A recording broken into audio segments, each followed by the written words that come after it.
नमस्कार, आप सबका बहुत बहुत स्वागत है मेरे चैनल नवनीत टॉक्स में।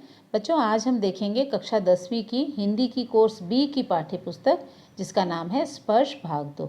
और इस पुस्तक का तीसरा पाठ है जिसका नाम है ततारा वामिरो कथा। इससे पहले की वीडियो में हमने इसी पाठ का पहला भाग देखा था। आज हम इस पाठ का दूसरा भाग देखेंगे। तो आइए फ्लो चार्ट की मदद से ततारा वामिरो कथा का जो अगला भाग है वो हम देखना शुरू करते हैं। अब अगर आप लोगों ने इस पाठ का पहला भाग देखा है तो हमने कहानी वहाँ तक समझी थी जहाँ पर कि ततारा समुद्र के किनारे वामिरो के आने का इंतज़ार कर रहा है और उसे कहीं ना कहीं मन में ये भी आशंका है कि वामिरो पता नहीं उससे मिलने आएगी या नहीं। तो अब यहाँ पर वामिरो जो है क्या ततारा से मिलने समुद्र किनारे आती है। ततारा बार बार लपाती गांव की ओर देख रहा था। अब यहाँ पर ततारा जो है उसे पता था कि वामिरो लपाती गांव में रहती है और उसी रास्ते को वो बार बार देख रहा था जिस गांव के रास्ते से वामिरो पिछली बार दौड़ती हुई चली गई थी। उसी रास्ते की तरफ वह देख रहा था कि शायद वहीं से वामिरो जो है उससे मिलने आएगी। अचानक नारियल के झुरमुट के पास एक आकृति दिखाई दी। अब यहाँ पर तभी नारियल के पेड़ों का एक झुंड जैसा था, उसी के पास उसे एक मानव आकृति से दिखाई दी। मतलब एक ऐसा लगा जैसे कि वहाँ पर कोई खड़ा हुआ है।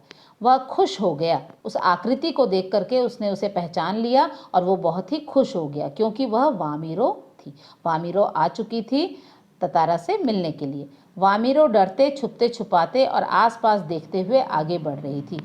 वामिरो को अपने गांव का नियम जो था कि दूसरे गांव के किसी भी युवक से मिलना जुलना या किसी भी तरह का संबंध रखना उसके गांव की परंपरा या संस्कृति के विरुद्ध था, ये वो अच्छे से जानती थी। इसीलिए वो यहाँ वहाँ देखते छुपते छुपाते आगे बढ़ रही थी ततारा की तरफ। आगे है, वामिरो तेजी से आकर ततारा के सामने खड़ी हो गई और अचानक से वामिरो जो है दौड़ करके ततारा के सामने आकर खड़ी हो जाती है। दोनों एक दूसरे को देखते चुपचाप खड़े थे। दोनों कुछ भी नहीं कह रहे थे, बस एक दूसरे को देख रहे थे।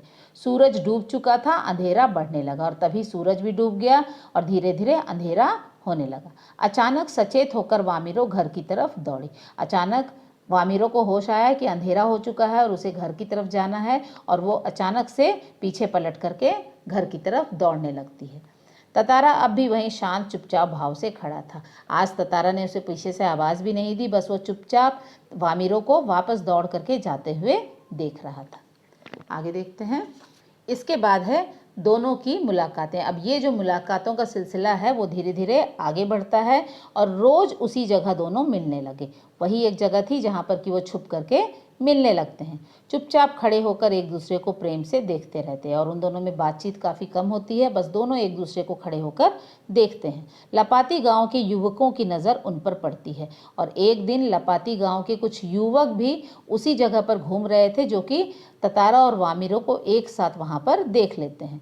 उन्होंने दोनों के प्रेम को भांप लिया और वो युवक ये अच्छी तरह समझ जाते हैं कि ये ततारा और वामिरो जो हैं वो एक दूसरे से प्रेम करते हैं। इस प्रेम की चर्चा पूरे गांव में होने लगी और धीरे धीरे ये जो खबर है ये पूरे गांव में फैल जाती है। लोग ततारा और वामिरो के बारे में चर्चा करने लगते हैं, बातें करने लगते हैं। वामिरो लपाती और ततारा पासा गांव का था। अब यहाँ पर वामिरो जो थी वो लपाती गांव की थी और ततारा जो है वो पासा गांव था। ये गांव के नाम आपको याद रखना ज़रूरी है क्योंकि ये चीज़ जो है आपको उत्तर लिखते वक्त काम आती है। अलग गांव के होने के कारण दोनों का संबंध संभव नहीं था और ये सभी जानते थे कि एक युवक और युवती का संबंध बिल्कुल नहीं हो सकता था अगर वो अलग अलग गाँव के हों। गाँव वालों ने दोनों को समझाने का प्रयास किया और गांव वाले जो है ततारा और वामिरो को समझाने लगे कि इस तरह का संबंध बिल्कुल भी संभव नहीं है, तो यहाँ पर इसे यहीं पर ख़त्म कर देना चाहिए। दोनों अडिग रहे लेकिन दोनों ने गांव वालों की बात नहीं मानी और दोनों का प्रेम जो है उसी तरह बना रहा। दोनों पहले की तरह ही मिलते रहे और दोनों उसी जगह पर रोज़ ही मिलते रहे। लोग उनके बारे में बातें करते रहे और लोगों के बीच में उनके बारे में चर्चा होती रही। लोग उनके बारे में बातें करते रहे। तो आइए आगे देखते हैं। अब इसके बाद पशु पर्व। अब वहाँ पर एक उत्सव मनाया जाता था जिसका नाम था पशु पर्व। अब इस पशु पर्व में क्या होता है आइए देखते हैं। पासा गांव में पशु पर्व का आयोजन हुआ। पासा गांव जहाँ पर कि ततारा रहता था उसी गांव में पशु पर्व का आयोजन हुआ था।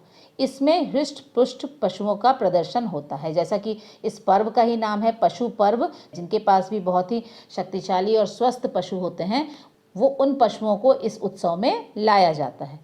पशुओं और युवकों की शक्ति परीक्षा प्रतियोगिता होती है और पशु और युवक, जो वहाँ के शक्तिशाली युवक होते हैं, दोनों में शक्ति परीक्षा प्रतियोगिता की जाती है। मतलब दोनों में युद्ध करवाया जाता है और ये एक प्रतियोगिता की तरह वहाँ आयोजित किया जाता है। यह पर्व वर्ष में एक बार होता है और ये पर्व जो है साल भर में एक बार मनाया जाता है।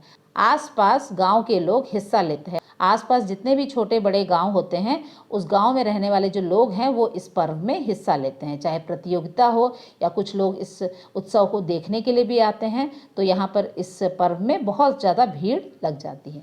नृत्य, संगीत और भोजन की व्यवस्था भी होती है और इस तरह की प्रतियोगिताओं के अलावा वहाँ पर नृत्य का कार्यक्रम होता है, संगीत भी होता है और सभी के लिए भोजन, खाने पीने की व्यवस्था भी की जाती है। शाम से ही गांव के लोग पासा में एकत्रित होने लगते हैं और आसपास के जितने भी गांव के लोग हैं वो शाम के समय से ही पासा में आकर के जुटने लगते हैं और दूसरे दिन का पूरा समय इस पर्व में लोग बिताते हैं।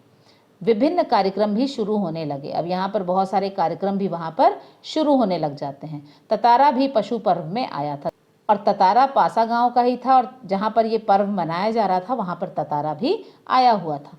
उसका मन यहाँ नहीं लग रहा था। उस उत्सव में उसका बिल्कुल भी मन नहीं लग रहा था। वह वामिरों को ही खोज रहा था और उसे अच्छे से पता था कि इस पर्व में वामिरों भी ज़रूर आएगी और उसकी नज़रें जो हैं वो सिर्फ वामिरों को ही खोज रही थी। तो आइए देखते हैं आगे। इसके बाद है पशु पर्व में घटी घटना। अब यहाँ पर पशु पर्व में भी एक घटना घटती है। वो कौन सी घटना है?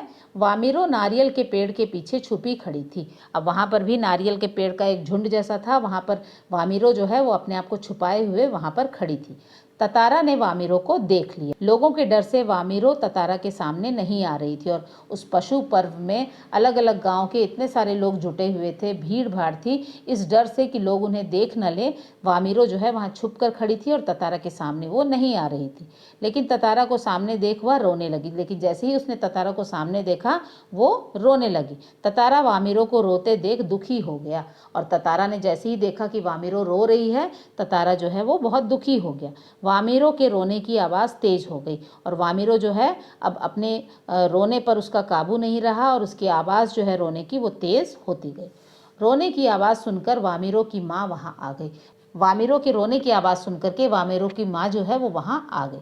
ततारा को भी वहाँ खड़ा देख वह गुस्से से भर गई और जैसे ही उसने देखा कि वामिरो के पास ही ततारा भी खड़ा है, वो बहुत ज़्यादा गुस्सा हो गई। गांव वालों के सामने वामिरो की माँ अपमानित महसूस करने लगी और गांव वाले जो आसपास थे वो भी वहाँ पर खड़े होकर के देखने लगे, भीड़ लगाने लगे। वामिरो की माँ को ये बहुत ही अपमानजनक लगा कि उसकी बेटी जो है इतना मना करने के बाद भी ततारा के साथ यहाँ खड़ी है और ये जो पूरी स्थिति थी वामिरो की माँ को बहुत ही अपमानजनक महसूस हो रही थी। क्रोध से भरकर वह ततारा को अपमानित करने लगी और इस क्रोध में आकर के वामिरो की माँ ने ततारा को बहुत ही बुरा भला कहना शुरू कर दिया, उसका अपमान करना शुरू कर दिया। यही गांव वाले जो ततारा का इतना सम्मान करते थे, इतनी इज्जत देते थे, आज वो भी ततारा के विरोध में खड़े हो गए और उसका विरोध करने लगे। यह सब ततारा सहन नहीं कर पाया। अब ततारा को ये सारी चीज़ें बहुत ही बुरी लगी और वो ये बातें जो हैं वो सहन नहीं कर पाया। तो आइए देखते हैं ततारा ने क्या किया। इसके बाद है ततारा का क्रोध। अब ततारा जो है इस स्थिति को देखते हुए उसे बहुत ज़्यादा क्रोध आने लगा। ततारा स्वयं का अपमान सहन न कर पाया और इतना ज़्यादा अपमान उसका हो रहा था वहाँ पर कि इस चीज़ को वो सहन नहीं कर पाया। वामिरो का रोना उसे और दुखी कर रहा था। वामिरो लगातार रोए जा रही थी। इसे देख करके वो पहले ही दुखी था। ततारा समझ नहीं पा रहा था कि वह क्या करे और उसे इस स्थिति को वो कैसे संभाले, इस चीज़ को वो समझ नहीं पा रहा था। अचानक उसका हाथ अपनी लकड़ी की तलवार पर गया। अब यहाँ पर अचानक ही उसका हाथ जो है, जो कमर में उसकी लकड़ी की तलवार बंधी हुई थी, उस पर चला गया और क्रोध में उसने वह तलवार निकाल ली और इसी क्रोध में उसने वो लकड़ी की तलवार अपनी कमर से निकाल ली। ततारा का क्रोध बढ़ता ही जा रहा था और क्रोध जो है उस पर वो काबू नहीं कर पा रहा था और उसका जो क्रोध है, उसका गुस्सा जो है वो बढ़ता ही जा रहा था। सभी लोग डरकर चुप हो गए। जैसे ही लोगों ने देखा कि ततारा ने अपने कमर में बंधी हुई लकड़ी की तलवार, जिसका कभी भी प्रयोग करते किसी ने भी नहीं देखा था, उसे ततारा ने अपने हाथ में ले लिया है तो लोग डर गए और बिल्कुल चुप हो गए। अचानक ततारा ने लकड़ी की तलवार धरती में गाड़ दी और उस लकड़ी की तलवार को अचानक से ततारा ने उस धरती में बिल्कुल ज़मीन में गाड़ दिया। पूरी ताकत से तलवार को खींचता हुआ दूर तक ले गया। अब जैसे तलवार से किसी चीज़ को 2 टुकड़ों में काटा जाता है, उस तरह से उसने तलवार को धरती में गाड़ करके अपनी तरफ खींचते हुए वो उसे दूर लेकर चला गया। वह पसीने से नहा गया और हाँफने लगा। इस पूरी प्रक्रिया के कारण वो बिल्कुल थक गया और पसीने से बिल्कुल पूरा शरीर उसका भीग गया और वो हाँफने भी लगा। ज़ोर ज़ोर से वो सांसें लेने लगा। तलवार के खींचने से धरती में लकीर सी खिंच गई। अब यहाँ पर तलवार को बिल्कुल धरती में गाड़ करके खींचने के कारण धरती में एक गहरी सी लकीर जो है वो खिंच गई और दिखाई देने लगी। आगे देखते हैं। इसके बाद है धरती का 2 हिस्सों में बंट जाना। अब यहाँ पर धरती जो है वो 2 टुकड़ों में बंट जाती है। कैसे होता है ये? खिंची हुई लकीर में दरार आ गई। लकड़ी की तलवार से जो धरती पर एक लकीर सी खिंच गई थी उसमें दरार का मतलब होता है क्रैक, तो क्रैक जैसा उसमें आने लगा, एक दरार जैसी आ गई। ऐसा लगा जैसे बीच से धरती जो है धीरे धीरे फट रही है। देखते ही देखते दरार की जगह धरती 2 हिस्सों में बंटने लगी और जहाँ पर ये दरार आई थी, जहाँ पर ये क्रैक नज़र आ रहा था, वहाँ पर देखते ही देखते वो धरती जो है 2 हिस्सों में, 2 पार्ट्स में बिल्कुल बंटने लगी। गड़गड़ाहट की आवाज़ से लोग डरकर सहम गए और इतनी ज़ोर से धरती फटने की आवाज़ आने लगी कि लोग जो वहाँ पर खड़े हुए थे वो बिल्कुल सहम गए, बिल्कुल डर गए। ऐसे दृश्य की कल्पना किसी ने नहीं की थी और किसी ने भी सपने में भी नहीं सोचा था कि ये जो स्थिति है उसका अंजाम ये इस तरह से होने वाला है।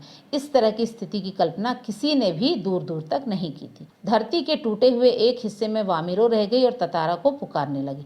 जब धरती 2 हिस्सों में बंट गई तो एक जो हिस्सा था उसमें वामिरो रह गई और दूसरे हिस्से में ततारा रह गई। वामिरो ने जैसे ही देखा कि ततारा धरती के दूसरे हिस्से में रह गया है तो वो ततारा का नाम लेकर के पुकारने लगी।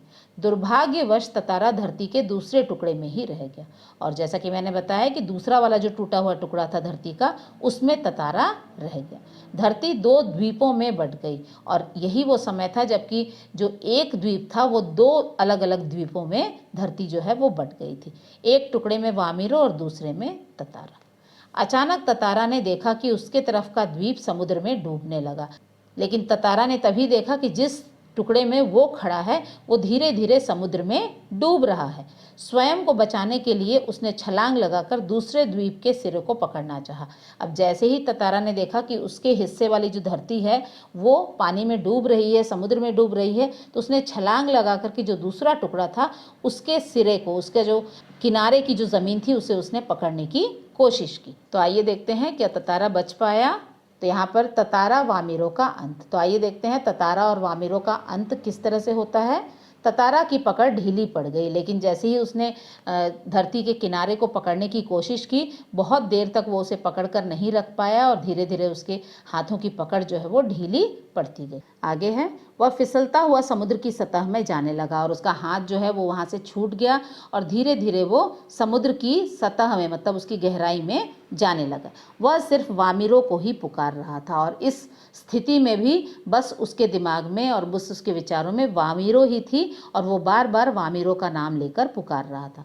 वामिरो भी ततारा का नाम लेकर पुकार रही। इधर वामिरो जो कि धरती के दूसरे टुकड़े में थी वो भी ततारा की ये हालत देख करके उसे पुकार रही थी। ततारा खून से लथपथ था और इस पूरी प्रक्रिया के कारण ततारा जो है उसके शरीर से खून बह रहा था, पूरा शरीर उसका खून से सना हुआ था। वह द्वीप के अंतिम हिस्से में पड़ा था और द्वीप का जो आखिरी सिरा था वहाँ पर वो पड़ा हुआ नजर आ रहा था। ततारा जिस भूखंड में पड़ा था वह बहता हुआ कहाँ गया यह कोई जान नहीं पाया और कुछ देर तक तो लोगों ने ततारा को उस दूसरी जो धरती का टुकड़ा था उसमें बिल्कुल बेहोश पड़ा हुआ देखा और धीरे धीरे वो जो धरती का टुकड़ा था समुद्र में बहते बहते किसी और ही दिशा में चला गया। लोग जो वहाँ खड़े थे वो जान भी नहीं पाए कि आखिर वो धरती का टुकड़ा आंखों से कहाँ ओझल हो गया। यही मान लिया गया कि ततारा जो है वो अब मर चुका था। इस घटना के बाद किसी ने भी ततारा को नहीं देखा। वामिरो का अंत। अब वामिरो जो धरती के दूसरे टुकड़े पर थी उसका भी अंत हो गया। उसका अंत कैसे होता है आइए देखते हैं। पागल जैसी स्थिति हो गई। अब वामिरो जो है जिसने सामने ही ततारा का अंत होते देखा था, ये सारी चीज़ें वो सहन नहीं कर पाई और उसकी मानसिक स्थिति जो है वो बिल्कुल पागलों जैसी हो गई। हर समय बस ततारा को खोजती रहती, हर समय वो यहाँ वहाँ बस पागलों की तरह ततारा को ही खोजती रहती थी। घटना वाले स्थान में घंटों बैठी रहती और जहाँ पर ये घटना घटी थी वहीं आकर के वो घंटों घंटे वहाँ पर बैठी रहती। खाना पीना भी छोड़ दिया उसने, खाना पीना भी बिल्कुल छोड़ दिया था, परिवार से अलग हो गई। अब परिवार में भी वो नहीं रह रही थी, दिन भर वो यहाँ वहाँ घूमती रहती और ततारा को ढूंढती रहती। बाद में वामिरो का भी कोई पता नहीं चला और अब एक समय ऐसा आया जबकि वामिरो भी कहाँ चली गई इसका कोई भी पता नहीं चला और लोगों ने यही मान लिया कि ततारा की याद में वामिरो का भी अंत हो गया। तो इस तरह से ततारा की भी मृत्यु हो गई और उसकी याद में वामिरो का भी एक समय के बाद अंत हो गया। तो आइए आगे देखते हैं प्राचीन परंपरा का अंत। अब यहाँ पर जो गांव में बहुत ही पुरानी एक परंपरा थी कि दो अलग अलग गांव के युवक और युवती में किसी तरह का वैवाहिक संबंध नहीं हो सकता है, इस प्राचीन परंपरा का, इस पुरानी परंपरा का अंत हो गया। आज ततारा वामिरो उस द्वीप में नहीं है। अब ये जो द्वीप जो पहले एक हुआ करता था और बाद में ये इस घटना के बाद दो भागों में बट गया था, उस द्वीप में या किसी भी द्वीप में ततारा वामिरो कहीं भी नहीं है। आज उनकी प्रेम कथा घर घर में सुनाई जाती है, लेकिन उनकी जो ये प्रेम कथा है वो आज भी लोग सुनते और सुनाते हैं। निकोबारियों का मानना है कि अब जो निकोबार में रहने वाले जो लोग हैं उनका ये मानना है कि ततारा की लकड़ी की तलवार से ही कार निकोबार के दो टुकड़े हुए थे और उनका ये मानना है कि ततारा की कमर में जो लकड़ी की तलवार बंधी होती थी जिसमें लोग मानते थे कि अद्भुत शक्ति है और वो बिल्कुल सच थी, उसी लकड़ी की तलवार से ही इस कार निकोबार के दो टुकड़े हो गए थे, एक कार निकोबार और दूसरा लिटिल अंडमान। और आज जो है कार निकोबार के दो टुकड़े होने के बाद एक भाग जो है आज भी कार निकोबार के नाम से जाना जाता है और जो दूसरा टूटा हुआ टुकड़ा है उसे हम लिटिल अंडमान के नाम से जानते हैं। ततारा वामिरो के बलिदान के बाद गांव की पुरानी परंपरा खत्म हो गई। अब यहाँ पर ततारा वामिरो ने जो अपने जीवन का बलिदान दे दिया था, अपने प्रेम का बलिदान दे दिया था, इसके बाद गांव की जो ये पुरानी परंपरा थी वो बिल्कुल खत्म हो गई थी। अलग अलग गांव के लोग में वैवाहिक संबंध बनाने का नियम शुरू हो गया और उनकी मृत्यु के बाद लोग समझ गए कि इस तरह के कट्टर नियम जिससे कि किसी की जान चली जाए, ऐसे नियम जो हैं हमें ख़त्म कर देने चाहिए और अलग अलग गांव के जो लड़के और लड़की हैं उनमें भी विवाह जैसा संबंध जो है वो शुरू कर दिया गया।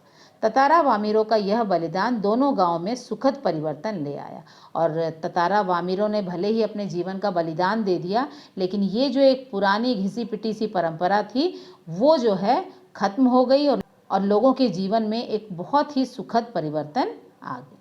तो इस तरह से ततारा और वामिरो की प्रेम कथा, जो कि लोक कथा के रूप में आज भी सुनाई जाती है, यहाँ पर खत्म होती है। आशा है आपको इस फ्लो चार्ट के माध्यम से ये कहानी अच्छे से समझ में आई होगी।